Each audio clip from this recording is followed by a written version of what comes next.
유리창 너머로 별빛이 흐르고 한 남자의 그림자가 조용히 흔들립니다. 그는 매일 아침 사진 속 딸에게 인사를 건넸고 매일 저녁엔 조용히 죄책감과 잠자리를 함께했죠. 그리고 어느 날 낯선 얼굴의 젊은 여인이 저택에 들어섭니다. 그녀의 미소는 어딘가 익숙했고 목소리는 오래된 상처를 휘저었죠. 파일 하나, 녹음기 하나, 그리고 단 하나뿐인 진실. 30년의 시간이 감췄던 비밀이 천천히 고개를 들기 시작합니다. 그 진실의 끝에서 누군가는 용서를 구하고 누군가는 복수를 다짐하죠. 수지는 손이 떨렸습니다. 서재 문틀에 손을 얹은 채 안으로 들어갈지 말지 망설였어요. 회장님이 외출한 지금이 기회였습니다. 그냥 청소하러 들어가는 거야. 아무 문제 없어. 자기 확신을 위해 중얼거렸지만 가슴은 여전히 쿵쾅거렸습니다. 수지는 깊게 숨을 들이마시고 서재 안으로 발을 내디뎠어요. 방 안은 놀랍도록 정갈했습니다. 30년 넘게 최범석 회장의 손길만 닿았던 공간. 책장에는 빽빽하게 책들이 꽂혀 있었고 창가에는 작은 화분들이 햇빛을 받고 있었죠. 여기까진 좋아. 수지는 천천히 방을 둘러보다가 책상 위에 놓인 사진 한 장에 시선이 멈췄습니다. 어린 소녀가 웃고 있었어요. 회장의 딸이라는 그 아이. 30년 전 사고로 잃었다는.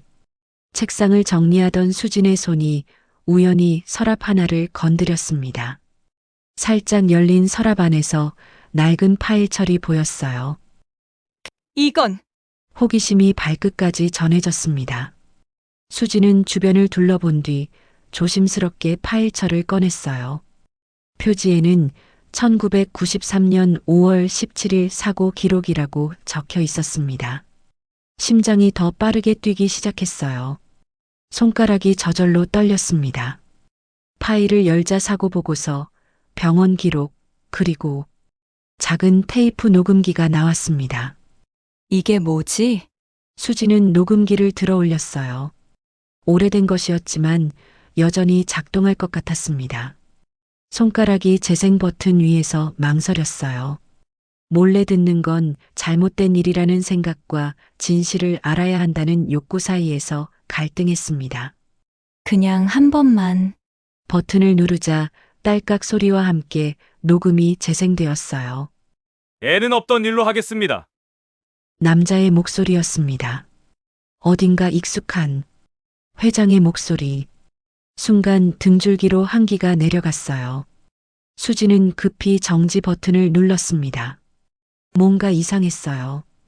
이 목소리, 이 말의 의미가. 수진 씨, 갑작스러운 목소리에 수지는 거의 비명을 지를 뻔했습니다. 놀라 뒤를 돌아보니 문간에 김 비서실장이 서 있었어요. 청소 중이었어요. 김 비서실장은 의심스러운 눈빛으로 수진을 바라봤습니다. 회장님 서재는 제가 직접 관리합니다. 여기선 나가주세요. 네, 죄송합니다. 수지는 황급히 파일을 제자리에 놓았지만 녹음기는 몰래 품에 숨겼어요. 심장이 터질 것만 같았습니다. 서재를 나오면서 수지는 CCTV를 올려다봤습니다. 깜빡이는 빨간 불빛. 모든 것이 녹화되고 있었죠. 입술을 깨물며 마음을 다잡았어요. 반드시 알아내야 해. 엄마를 위해서라도. 그날 밤 자신의 방으로 돌아온 수지는 녹음기를 꺼내 귀에 대고 다시 들었습니다. 목소리는 분명 회장의 것이었어요. 하지만 무슨 의미였을까? 수지는 조용히 CCTV 기록을 지울 방법을 찾기 시작했습니다. 비서실에 몰래 들어가 컴퓨터를 조작할 수 있을까? 그런 생각을 하는 자신이 무서웠지만 더 무서운 건 진실을 모른 채 살아가는 것이었어요. 엄마, 조금만 기다려요. 제가 꼭 진실을 밝혀낼게요. 창밖으로 보이는 별을 바라보며 수지는 다짐했습니다. 회장의 얼굴에서 봤던 그 죄책감의 흔적. 분명 뭔가 있었어요. 30년 동안 봉인된 진실을 이제는 밝혀낼 때였습니다. 최범석 회장의 손가락이 사진 위에서 멈췄습니다. 먼지 한 톨 없는 유리액자 속 웃고 있는 소녀의 얼굴. 범석은 매일 아침 이렇게 딸의 사진에 인사를 했어요. 오늘도 좋은 하루 보내라, 지영아. 목소리가 미세하게 떨렸습니다. 30년이 지났는데도 아직도 가슴이 아팠어요. 범석은 깊은 한숨을 내쉬며 의자에서 일어났습니다. 창밖은 이미 환한 아침이었어요. 넓은 저택은 고요했습니다. 너무 고요해서 자신의 심장 소리까지 들리는 것 같았죠. 회장님, 아침 식사 준비됐습니다. 문 밖에서 김 비서실장의 목소리가 들렸어요. 범석은 무표정한 얼굴로 대답했습니다. 들어오게. 김 비서실장이 조심스럽게 문을 열었습니다. 그의 뒤로 새로운 가정부가 서 있었어요. 조금 젊어 보이는 여성이었습니다. 새로 오신 가정부 수진 씨입니다. 오늘부터 회장님을 모시게 될 겁니다. 수지는 공손하게 인사했어요. 범석은 무심한 듯 고개를 끄덕였습니다. 하지만 순간 무언가 익숙한 느낌이 들었어요. 그 느낌에 가슴이 덜컥 내려앉았습니다. 잘 부탁드립니다, 회장님. 수진의 목소리가 귓가에 맴돌았습니다. 범석은 흔들리는 마음을 감추며 창밖을 바라봤어요. 김 비서, 오늘 일정은? 오전 10시에 이사회 미팅이 있습니다. 점심은 외부 인사와의 약속이 있고요. 범석은 무거운 발걸음으로 식당으로 향했습니다. 뒤에서 수진이 따라오는 기척이 느껴졌어요. 왠지 모르게 불안했습니다. 식당에 도착하자 완벽하게 차려진 식사가 기다리고 있었어요. 하지만 범석은 늘 그렇듯 식욕이 없었습니다. 30년 동안 음식의 맛을 제대로 느낀 적이 없었어요. 드세요, 회장님. 건강이 제일 중요하잖아요. 수진의 말에 범석은 잠시 얼어붙었습니다. 그 말투가 지영이 엄마와 비슷했어요. 순간 목구멍이 메어오는 것 같았습니다. 고맙네. 간신히 대답하고 포크를 들었습니다. 수진은 미소를 지으며 물을 따라 주었어요.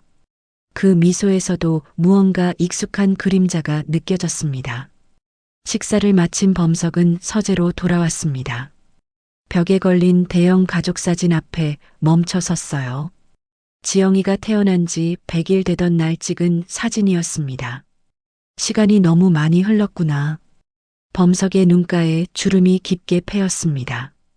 자신의 머리카락은 하얗게 변했지만 사진 속 지영이는 영원히 그 모습 그대로였어요. 가슴 한구석이 찢어지는 것 같았습니다. 책상으로 돌아와 서류를 펼쳤지만 집중이 되지 않았어요. 자꾸만 새로운 가정부 수진의 얼굴이 떠올랐습니다. 뭔가 낯설지 않은 느낌 하지만 동시에 두려운 감정이 밀려왔어요. 회장님, 차 가져왔습니다. 문을 두드리는 소리와 함께 수진이 들어왔습니다. 그녀는 조심스럽게 차를 내려놓았어요. 범석은 그녀의 손을 유심히 바라봤습니다. 손가락이 가늘고 섬세했어요. 더 필요한 거 있으세요? 범석은 고개를 저었습니다. 수진이 나가자 깊은 한숨이 나왔어요. 왜 이렇게 가슴이 답답한 걸까요? 마치 오래된 상처가 다시 열리는 것만 같았습니다. 저녁이 되자 범석은 혼자 정원을 거닐었습니다. 별이 총총한 하늘 아래서 지영이와 함께했던 시간들을 떠올렸어요. 아이의 웃음소리, 작은 손이 자신의 손을 잡던 느낌. 괜찮으세요, 회장님? 뒤에서 들려온 수진의 목소리에 범석은 흠칫 놀랐습니다. 그녀는 따뜻한 목도리를 들고 있었어요. 밤 공기가 차가워요. 이거 두르세요. 범석은 무언가가 목을 조이는 듯한 느낌이 들었습니다. 30년 동안 누구도 자신을 이렇게 챙겨주지 않았어요. 아니, 정확히는 누구도 가까이 오지 못하게 했죠. 감사합니다. 그날 밤 범석은 오랜만에 지영이 꿈을 꿨습니다. 꿈에서 지영이는 자라 어른이 되어 있었어요. 그리고 이상하게도 그 모습이 수진과 겹쳐 보였습니다. 범석은 식은땀을 흘리며 잠에서 깨었어요. 가슴속에서 무언가가 꿈틀거렸습니다. 두려움일까요? 기대일까요? 아니면 30년 동안 꽁꽁 얼어붙었던 죄책감이었을까요? 잠시만요. 회장님, 넥타이가 비뚤어졌어요. 수지는 자연스럽게 범석의 앞에 다가가 넥타이를 고쳐 매주었습니다. 그 순간 범석의 몸이 굳었어요. 이런 친근함이 낯설면서도 묘하게 익숙했습니다. 고맙네. 범석의 목소리가 미세하게 떨렸어요. 수지는 그저 미소를 지었습니다. 그 미소가 가슴을 찌르는 것 같았어요. 한 달이 지났습니다. 수진이 이 집에 온 지 벌써 한 달이 되었어요. 저택의 분위기는 미묘하게 달라졌습니다. 예전엔 항상 침묵만 감돌던 공간에 이제는 작은 웃음소리가 들렸죠. 회장님, 오늘은 제가 특별히 준비한 수프가 있어요. 드셔보세요. 수지는 정성껏 준비한 수프를 테이블 위에 올려놓았습니다. 범석은 조심스럽게 한 숟가락 떠먹었어요. 순간 눈이 커졌습니다. 이 맛은 지영이 엄마가 만들던 수프와 똑같았어요. 숟가락을 떨어뜨릴 뻔했습니다. 맛이 어떠세요? 어디서 이 요리를 배웠지? 수지는 잠시 당황한 듯 했지만 곧 미소를 되찾았어요. 어머니에게 배웠어요. 특별한 가족 레시피죠. 범석의 가슴이 쿵 내려앉았습니다. 무언가 이상했어요. 하지만 그 이상함을 설명할 수 없었죠. 밤이 되자 범석은 침대에 누웠습니다. 문득 복도에서 들려오는 노랫소리에 귀를 기울였어요. 수진이 청소를 하며 부르는 자장가였습니다. 별빛이 내리면 아가도 잠이 들고 범석의 눈에서 뜨거운 것이 흘러내렸어요. 그 노래는 지영이가 좋아하던 자장가였습니다. 30년 동안 들어본 적 없던 그 노래를 어떻게 수진이 알고 있는 걸까요? 가슴이 무너져 내리는 기분이었어요. 마치 누군가가 오래된 상처를 헤집어 놓은 것 같았습니다. 다음 날 아침, 범석은 수진을 관찰하기 시작했어요. 그녀가 물을 따르는 방식, 커튼을 여는 손짓, 심지어 고개를 살짝 기울이는 모습까지 모든 것이 너무 익숙했습니다. 수진 씨, 실례지만 고향이 어디인가? 갑작스러운 질문에 수진의 손이 살짝 떨렸어요. 그녀는 고개를 들어 범석을 바라봤습니다. 강원도 영월이요, 회장님. 범석의 심장이 빠르게 뛰기 시작했어요. 지영이 엄마의 고향도 영월이었습니다. 우연일까요? 아니면 그날 오후 범석은 김 비서실장을 불렀어요. 수진 씨에 대해 조사해봤나? 김 비서실장은 조금 당황한 듯 했습니다. 네. 모든 서류는 완벽했습니다. 특이사항 없었고요. 범석은 깊은 한숨을 내쉬었어요. 뭔가 놓치고 있는 느낌이었습니다. 그날 밤 수지는 병원으로 향했습니다. 조용한 병실에 들어서자 창백한 얼굴의 여성이 누워 있었어요. 식물인간 상태로 30년을 버틴 그녀의 어머니였습니다. 엄마, 오늘도 잘 지내셨어요? 수지는 어머니의 손을 잡았습니다. 눈물이 뺨을 타고 흘러내렸어요. 조금만 더 참으세요.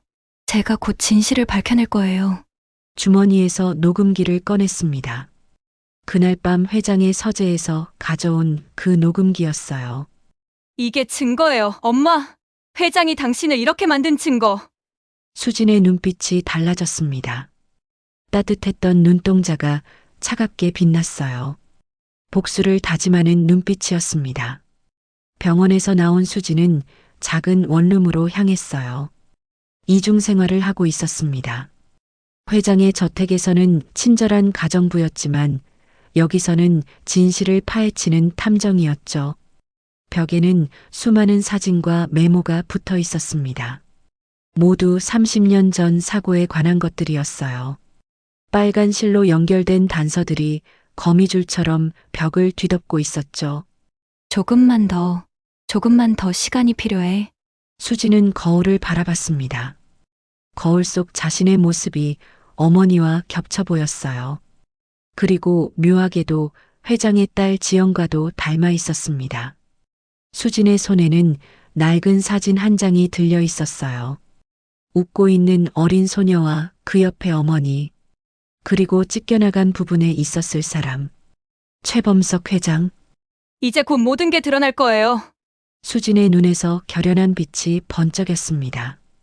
30년 전의 진실을 향한 그녀의 여정은 이제 막 시작되고 있었어요. 유리잔이 바닥에 떨어져 산산조각 났습니다. 범석의 손이 덜덜 떨리고 있었어요. 수지는 황급히 달려와 유리 조각을 치우기 시작했습니다. 괜찮으세요, 회장님? 범석은 대답하지 못했어요. 갑자기 가슴이 조여오는 듯한 통증이 밀려왔습니다. 얼굴이 하얗게 질렸어요. 회장님! 수진의 다급한 목소리가 멀리서 들리는 것 같았습니다. 범석의 시야가 흐려졌어요. 마지막으로 본 것은 수진의 걱정스러운 얼굴이었습니다. 병원 침대에서 눈을 뜬 범석은 혼란스러웠어요. 창밖으로 비가 내리고 있었습니다. 병실 문이 열리고 김 비서실장이 들어왔어요. 회장님, 정신이 드세요? 심장에 무리가 왔습니다. 의사 선생님 말씀으로는 당분간 안정을 취하셔야 한대요. 범석은 천천히 고개를 끄덕였습니다. 몸이 무거웠어요. 마치 30년의 세월이 한꺼번에 몸을 짓누르는 것 같았습니다. 회사는 어떻게 돌아가고 있지? 김 비서실장의 표정이 미묘하게 변했어요. 박 부회장과 임원들이 긴급 대책 회의를 열었습니다. 회장님의 건강 상태를 고려해 일시적으로 권한 이양을 논의 중이에요. 범석의 눈이 날카롭게 빛났습니다. 오랫동안 의심해왔던 일이었어요. 박 부회장과 몇몇 임원들이 자신의 자리를 노리고 있다는 사실을. 그래, 때가 왔군. 범석은 결심한 듯 몸을 일으켰습니다. 약해 보이던 몸짓이 순간 강인해졌어요. 기자회견을 준비하게. 은퇴를 선언할 테니. 김 비서실장의 눈이 커졌습니다. 놀란 표정이었어요. 하지만 회장님, 갑작스럽게 30년이면 충분히 길었어. 이젠 모든 걸 내려놓을 시간이야. 범석의 목소리는 단호했습니다. 하지만 그 속에는 깊은 슬픔이 담겨 있었어요. 병원에서 나온 뒤 범석은 자신의 서재에 틀어박혔습니다. 수진이 차를 가져왔을 때 그는 창밖을 바라보고 있었어요. 회장님, 은퇴하신다고 들었어요. 정말인가요? 수진의 목소리에 미세한 떨림이 있었습니다. 범석은 천천히 고개를 돌렸어요. 그래, 이제 지쳤어, 모든 것이. 수진은 차를 내려놓으며 조심스럽게 말했습니다. 혹시 임원들 때문인가요? 요즘 들어 회사에 이상한 소문이 많이 돌던데요. 범석의 눈썹이 움찔했어요. 수진의 통찰력에 놀랐습니다. 자네는 정말 눈치가 빠르군. 수진은 문 쪽을 힐끗 보더니 목소리를 낮추었어요. 회장님, 혹시 도움이 필요하시면 말씀해 주세요. 제가 도울 수 있는 일이 있을지도 모르니까요. 범석은 의아한 표정으로 수진을 바라봤습니다. 그녀의 눈빛에서 단순한 가정부 이상의 무언가를 느꼈어요. 마치 오랜 동료 같은 믿음직함이 보였습니다. 그날 밤 김 비서실장이 수진을 찾아왔습니다. 둘은 정원 구석에서 소곤소곤 이야기를 나누었어요. 수진 씨, 제 말이 맞죠? 회장님께 의심받지 않으면서 증거를 모을 수 있는 건 수진 씨뿐이에요. 수진은 깊게 숨을 들이마셨습니다. 마침내 그 순간이 왔다는 걸 느꼈어요. 그래요, 제가 할게요. 하지만 제 어머니에 관한 진실도 알아내야 해요. 김 비서실장은 고개를 끄덕였습니다. 둘의 눈빛에서 결연함이 느껴졌어요. 다음 날 범석의 은퇴 선언이 뉴스를 타고 퍼져나갔습니다. 회사 내부는 술렁이기 시작했어요. 박 부회장과 몇몇 임원들은 자신들의 사무실에 모여 비밀 회의를 열었습니다. 그들은 모르고 있었어요. 모든 방에 새롭게 설치된 감시, 카메라와 녹음기를 수진과 김 비서실장이 몰래 설치한 덫을 말이죠. 수진은 자신의 방에서 모니터를 통해 모든 상황을 지켜보고 있었습니다. 손가락이 키보드 위에서 떨렸어요. 이제 모든 증거를 수집할 시간이었습니다. 엄마, 조금만 더 기다려요. 이제 거의 다 왔어요. 수진의 눈에는 결연한 의지가 담겨 있었습니다. 30년 동안 기다려온 순간이 눈앞에 있었어요. 범석은 자신의 서재에서 오래된 사진첩을 넘기고 있었습니다. 지영이와의 추억이 담긴 사진들이었어요. 눈가에 눈물이 맺혔습니다. 이제 정말 끝인가? 그는 알지 못했습니다. 진짜 끝은 시작되고 있다는 것을 30년 동안 감춰온 진실이 드러나는 순간이 다가오고 있다는 것을 말이에요. 수진의 컴퓨터 화면에는 박 부회장의 모습이 보였습니다. 그는 전화를 걸고 있었어요. 이제 곧 모든 게 우리 손에 들어올 거야. 30년 전 그 사고의 진실을 알고 있는 회장이 물러나면 더 이상 두려워할 것도 없어. 수진의 눈이 커졌습니다. 가슴이 쿵쾅거렸어요. 드디어 결정적인 증거를 잡은 것 같았습니다. 잡았다. 빗방울이 유리창을 두드렸습니다. 범석은 창밖을 멍하니 바라보고 있었어요. 오늘은 그가 은퇴를 공식 발표하는 날이었습니다. 갑자기 문이 열리고 수진이 급하게 들어왔어요. 그녀의 얼굴은 평소와 달리 창백했습니다. 회장님, 지금 병원에 가셔야 해요. 범석은 놀라 고개를 들었습니다. 수진의 눈에는 눈물이 고여 있었어요. 무슨 일이지? 설명할 시간이 없어요. 제발 저를 따라와 주세요. 수진의 목소리에는 절박함이 묻어 있었습니다. 범석은 망설임 없이 자리에서 일어났어요. 가슴 한편에서 불길한 예감이 솟아올랐습니다. 차 안에서 수진은 말이 없었어요. 그저 핸들을 꽉 쥐고 빠르게 차를 몰았습니다. 범석은 창밖으로 스쳐 지나가는 풍경을 바라보며 불안감에 휩싸였어요. 병원에 도착하자 수진은 재빠르게 범석을 이끌었습니다. 둘은 엘리베이터를 타고 5층으로 올라갔어요. 중환자실 앞에서 수진이 걸음을 멈췄습니다. 회장님, 이제 모든 진실을 말씀드릴게요. 수진의 목소리가 떨렸습니다. 범석은 혼란스러운 표정으로 그녀를 바라봤어요. 무슨 진실? 저는 당신의 딸입니다. 순간 시간이 멈춘 것만 같았습니다. 범석의 귀에 윙 하는 소리가 울렸어요. 다리에 힘이 빠져 벽에 기대야 했습니다. 무슨 소리를 하는 거지? 내 딸은 30년 전에 죽은 게 아니에요. 저는 지영이에요. 어머니가 몰래 저를 숨기셨던 거예요. 범석의 얼굴이 하얗게 질렸습니다. 머릿속이 하얘졌어요. 숨을 쉬기가 어려웠습니다. 말도 안 돼. 지영이는 사고로. 수진은 중환자실 문을 가리켰어요. 그녀의 눈에서 눈물이 흘러내렸습니다. 저기 누워 계신 분이 제 어머니예요. 당신이 죽었다고 생각했던 제 어머니가 30년 동안 식물인간으로 살아계셨어요. 범석의 심장이 멎는 것 같았습니다. 그는 떨리는 다리로 창문 쪽으로 다가갔어요. 산소 호흡기를 달고 누워있는 여인. 분명 30년 전 그가 사랑했던 여인이었습니다. 어떻게 이럴 수가? 갑자기 병실 안에서 움직임이 있었어요. 여인의 손가락이 미세하게 움직였습니다. 의사와 간호사들이 병실로 뛰어들어갔어요. 의식이 돌아오고 있습니다. 수진은 병실로 달려들어갔습니다. 범석은 그 자리에 얼어붙은 채로 서 있었어요. 그의 세계가 무너져 내리고 있었습니다. 몇 분 후 수진이 나왔어요. 그녀의 표정은 복잡했습니다. 어머니가 당신을 보고 싶어 하세요. 범석은 천천히 병실로 들어갔습니다. 30년 만에 다시 만난 그녀는 야위고 창백했지만 눈빛만은 여전했어요. 범석의 심장이 찢어지는 것 같았습니다. 민지야. 여인은 미세하게 고개를 끄덕였습니다. 그녀의 입술이 움직였어요.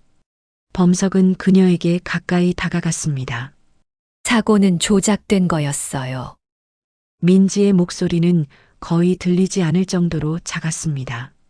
하지만 그 말이 범석의 가슴을 천둥처럼 강타했어요.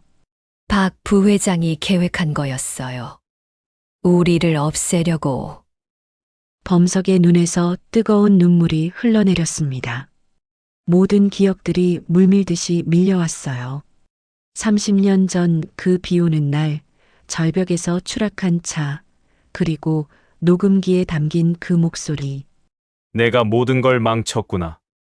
범석은 무릎을 꿇고 민지의 손을 잡았습니다. 목이 메어 말을 잇기 어려웠어요. 용서해줘. 수지는 조용히 방 한쪽에 서 있었습니다. 그녀의 마음 속에서 30년간의 분노와 증오가 서서히 녹아내리고 있었어요. 아버지의 모습에서 진심 어린 후회와 사랑을 보았기 때문입니다. 민지는 힘겹게 손을 들어 범석의 얼굴을 쓰다듬었습니다.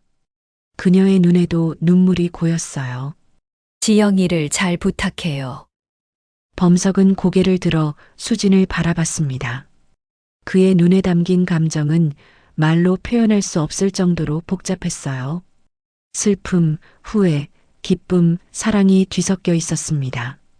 지영아, 정말 너였구나. 수지는 천천히 고개를 끄덕였습니다. 그녀의 눈에서도 눈물이 흘러내렸어요. 이제 모든 진실이 밝혀질 거예요. 아버지. 그 순간 병실 문이 열리고 김 비서실장이 들어왔습니다. 그의 손에는 USB가 들려 있었어요. 회장님, 모든 증거를 확보했습니다. 박 부회장과 임원들의 대화, 30년 전 사고에 관한 모든 증거가 여기 있습니다. 범석의 눈빛이 변했습니다. 슬픔 속에서도 강한 의지가 피어올랐어요. 이제 모든 것을 바로잡을 시간이군. 카메라 플래시가 연속해서 터졌습니다. 기자회견장은 사람들로 가득 차 있었어요. 범석은 단상 위에 서서 떨리는 손으로 마이크를 잡았습니다. 오늘 저는 30년 동안 숨겨온 진실을 말씀드리려 합니다. 목소리가 흔들렸지만 눈빛은 단단했어요. 옆에는 수진이 고개를 숙인 채 서 있었습니다. 긴장감이 회견장을 가득 채웠어요.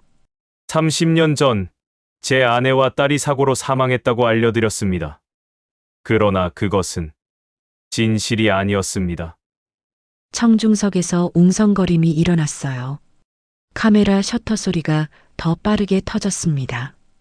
범석의 가슴이 쿵쾅거렸어요. 그것은 회사 내부의 음모였습니다. 박 부회장과 몇몇 임원들이 계획한 살인 시도였죠. 관중들 사이에서 충격의 탄성이 흘러나왔습니다. 범석의 눈에서 눈물이 흘러내렸어요. 제 아내는 그 사고로 중상을 입었고 지난 30년간 식물인간 상태로 지내왔습니다. 그리고 기적적으로 살아남은 제 딸은 범석은 천천히 수진을 바라봤습니다. 그녀의 눈에도 눈물이 고여 있었어요. 바로 이 사람입니다. 회견장이 순간 얼어붙었습니다. 수진은 고개를 들어 카메라를 똑바로 응시했어요. 그녀의 눈빛에는 30년의 세월이 담겨 있었습니다. 범석은 떨리는 손으로 화면을 가리켰어요. 스크린에는 박 부회장과 임원들의 대화가 재생되고 있었습니다. 저희는 모든 증거를 확보했습니다. 이 모든 진실을 밝히기 위해 제 딸은 가정부로 위장해 저희 집에 들어왔던 것입니다. 기자들이 일제히 질문을 쏟아냈어요. 수지는 침착하게 마이크를 잡았습니다. 저는 제 어머니가 누워 계신 병원비를 벌기 위해 여러 일을 해왔습니다. 그러다 우연히 발견한 녹음기 속 진실이 저를 이곳까지 이끌었어요. 수진의 목소리는 강인했지만 손은 미세하게 떨리고 있었습니다. 오랜 시간 꿈꿔왔던 순간이었어요. 회견이 끝난 후 경찰은 박 부회장과 관련 임원들을 체포했습니다. 뉴스는 연일 이 사건을 다뤘어요. 30년 만에 기적적인 가족 상봉이라는 헤드라인이 전국을 뒤덮었습니다. 병원에서는 민지의 상태가 조금씩 호전되고 있었어요. 의사들은 놀라워했습니다. 정말 기적입니다. 30년 동안 의식이 없던 환자가 이렇게 회복되는 경우는 거의 없어요. 범석은 매일 병원을 찾았습니다. 그는 민지의 손을 잡고 과거의 이야기를 들려주었어요. 눈물과 함께 쏟아내는 오랜 비밀들. 수지는 그런 아버지의 모습을 조용히 지켜봤습니다. 내가 정말 나를 용서할 수 있을까? 지영아? 어느 날 저녁 병원 정원에서 범석이 수진에게 물었어요. 노을이 두 사람의 얼굴을 붉게 물들이고 있었습니다. 수진은 잠시 침묵했어요. 30년 동안의 분노와 아픔이 마음속에서 꿈틀거렸습니다. 하지만 이제는 다른 감정도 함께 있었어요. 아직 모든 게 낯설어요. 하지만 어머니가 깨어나셨을 때 하신 말씀이 있어요. 범석은 고개를 들었습니다. 수진의 눈빛이 따뜻해졌어요. 진실은 늘 가장 가까운 곳에 있다고요. 우리가 찾지 못했을 뿐. 두 사람의 눈에서 동시에 눈물이 흘러내렸습니다. 긴 그림자가 두 사람을 하나로 이었어요. 몇 달 후 범석은 모든 경영권을 내려놓았습니다. 회사는 새로운 체제로 전환되었고 정의로운 경영을 약속했어요. 민지는 재활 치료를 받으며 조금씩 걸음마를 시작했습니다. 매일 조금씩 과거의 기억을 되찾아가고 있었어요. 범석은 도시를 떠나 조용한 전원주택으로 이사했습니다. 푸른 잔디가 넓게 펼쳐진 곳이었어요. 수진과 민지도 함께였습니다. 여기서 다시 시작하는 거예요. 수진은 창밖으로 보이는 풍경을 바라보며 말했어요. 범석은 조용히 고개를 끄덕였습니다. 그의 눈에는 오랜만에 평화가 깃들어 있었어요. 작은 정원에 세 사람은 나무를 심었습니다. 새로운 시작의 상징이었어요. 범석이 삽으로 흙을 팠고 수진이 나무를 심었으며 민지는 물을 주었습니다. 우리 가족이 다시 함께하게 될 줄은 몰랐어요. 민지의 목소리는 여전히 약했지만 그 안에는 강인함이 담겨 있었어요. 범석은 부드럽게 그녀의 손을 잡았습니다. 이제 아무도 우리를 갈라놓을 수 없을 거야. 세 사람의 그림자가 하나로 어우러졌습니다. 30년의 세월이 만든 상처는 여전히 아물지 않았지만 이제 그들에게는 치유할 시간이 있었어요. 진실은 마침내 빛을 보았고 잃어버렸던 사랑은 다시 찾아왔습니다. CCTV와 녹음기로 시작된 이야기는 용서와 화해로 끝을 맺었어요. 오늘의 이야기는 여기까지입니다. 시청해주셔서 정말 감사합니다. 도움이 되셨다면 구독으로 응원해주세요.